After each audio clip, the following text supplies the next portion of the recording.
turning into Doing It with Doug. Classroom sessions. Today, we learn about the most eluded term to mankind. Offset, offset, offset, offset. I don't know where that came from. Something that's eluded a lot of people, including me, as a young lad. But today, I grow stronger and I grow smarter. And so will you. Even though this is your worst frickin' nightmare. If we're going to talk about offset, we should first define it in the most technical of terms. The distance in millimeters from the center line of the wheel to, let's all read it together, to the hub mounting surface.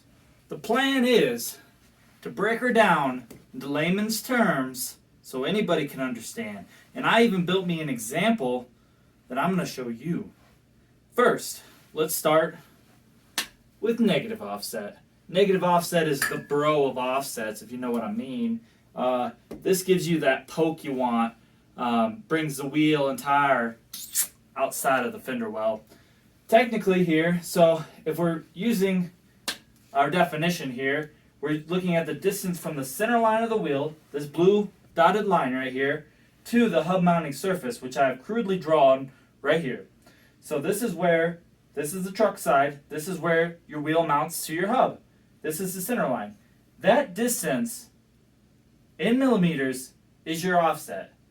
And in this case would be a negative offset because it's on the far side, the truck side of the center line of the wheel. Now we'll talk about backspacing later, but let's just kind of get through the three different types of offset here. This is zero offset. What that means is the center line of the wheel matches with the hub mounting surface. Now, moving on, we have positive offset.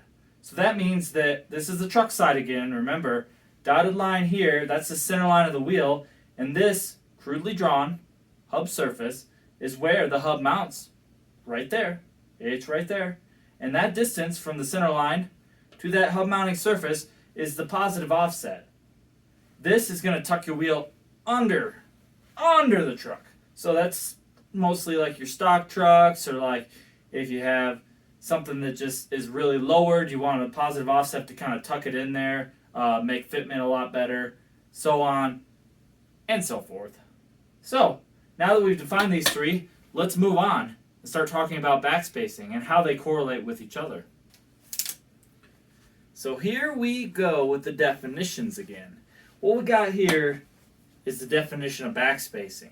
Backspacing is the distance from the inside lip, this lip, the truck side lip here, got that truck side lip, the distance from that truck side lip to the hub mounting surface.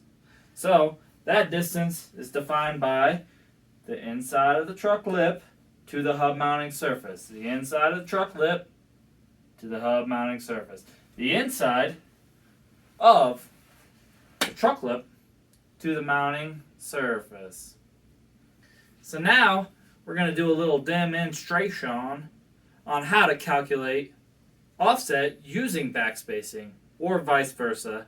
So I got one of my spare rims here, so we're going to move the camera down there and take some measurements, and we'll go from there.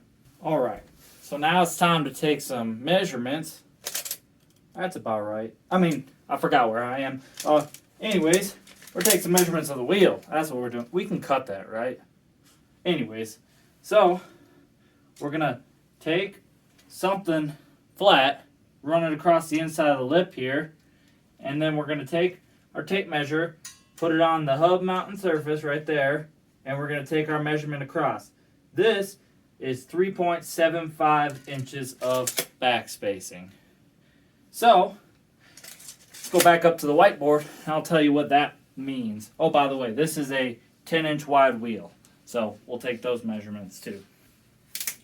Alright, so now that we took our measurements, we got them up here. We got our wheel width, 10 inches. Backspacing, 3.75 inches. Alright, so now applying this to our diagram here, we got our backspacing here, which is 3.75 inches. So we know that our wheel width is 10 inches, meaning this center line here marks 5 inches. Half of that, so 5 inches. So, simple math, you got 5 inches over the total span here. Boom. And off the backspacing is taking up 3.75. Our offset will leave us with 1.25. Right?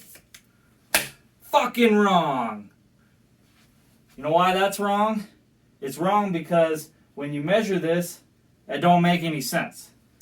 You take 1.25 and turn it into millimeters. 1.25 into millimeters equals 31 millimeters. Now that ain't right. This is a negative 44 offset rim. So where's the other millimeters coming from? Let me tell you. You got to take into account, you remember this? The truck lip. Yeah, well that's coming to play now. So each of these little truck lips that come out the side that don't include the actual width of the wheel are about 0.5 inches, half an inch on each side, which therefore making this not 10, but 11 inches wide.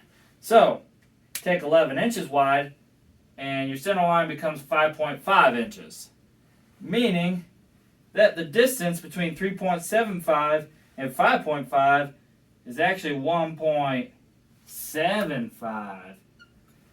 Now that makes sense because you take 1.75 and turn it into millimeters and you get 44 millimeters. Imagine that. So those truck lips are actually pretty important if you think about it, because you're going to run out, you're not going to know what you're calculating. It just don't make any sense, you know. Now, if you figure that out before me, you get a frickin' gold star. Straight from teacher right here, doing it with Doug. So, now that we got that out of the way, let's talk about how this affects your drivability, your steerability, and your cutability. Cutting those fenders, you know. So let's take a look at my example. Alrighty, so what we got here is my arts and crafts project. Now what I've attempted to make here was a fender well to simulate what it would do on a front axle of a truck or a car, doesn't matter.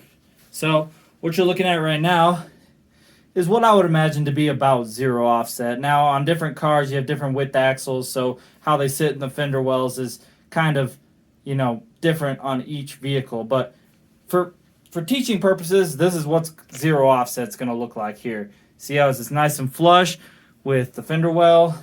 And so when you turn the rim, let's give her a little turn here.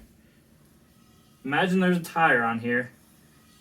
That tire is going to tuck right in here. It's going to tuck right inside of that. And same with the back here. So it's going to go into that inside of the fender well where it's supposed to be. So moving on from that, if you have positive offset from your negative standpoint, it's going to push this rim further back in there. Now, as you can see, if this truck was lowered and we lowered this down, you know, I don't know if I can lower it down, that allows for better fitment on a lower vehicle. You can fit a wider rim underneath of there, you know, without rubbing. So positive offset has its values for sure. So from that, again, you steer in here. If you have positive offset, see how I hit the wall back there? I'm going to have to repaint that. But that is kind of simulating your suspension, really. If you think about it, you might be hitting your sway bar, your frame. I mean, certain things like that you could hit with too much positive offset. Now, for negative offset, bringing this bad girl out. So you got that nice pokey poke. Now imagine there's a tire on here. And when you go to turn, it's going to make contact right here. It's going to make contact right here. Both ways. You're going to make contact right there again and contact right there, depending on your size of your tires. So, that being said, this is kind of an overview of how negative offset could cause you to get into your fenders a little bit more, and you could cut that if you wanted to.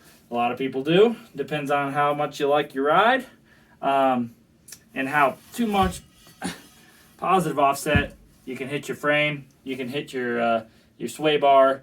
Just certain things to look after for sure. Well, if you liked what you learned today, go ahead and subscribe. It's going to be a lot more of that. Got a suggestion to get a whiteboard and to be more technical on my videos. So I did. Also, if you're hot for teacher,